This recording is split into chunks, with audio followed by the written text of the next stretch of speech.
لاہور سے فخر نیوز کے bureau chief Punjab G S Ayub کی رپورٹ۔ وزیر امور Mangla dam, chairman board of governors Mangla dam housing authority Mirpur کی زیر صدارت منعقدہ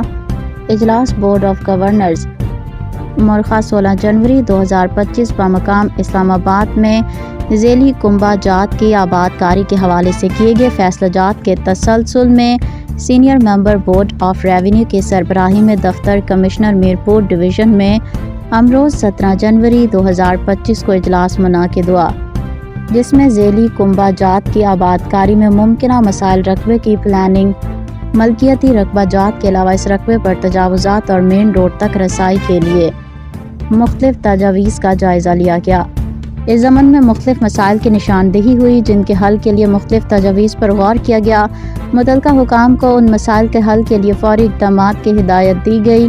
اجلاس میں کمشنر میرپور ڈویژن جناب Chaudhry Mukhtar Hussain, director estate management Mangla dam housing authority Chaudhry Amjad Iqbal اور tehsildar Mangla dam housing authority Chaudhry Mahmood Ahmed نے شرکت کی۔ کمشنر امور منگلا ڈیم نے ذیلی کنبہ جات کی آباد کاری کے سلسلے میں واقعات کے تسلسل کی روشنی میں تفصیلی بریفنگ بھی دی۔ Senior member board of revenue ہدایت دی کہ ذیلی کنبوں کی آباد کاری کے سلسلے میں وقت ضائع کیے بغیر اقدامات اٹھائے جائیں تاکہ یہ دیرینہ مسئلہ حل ہو سکے۔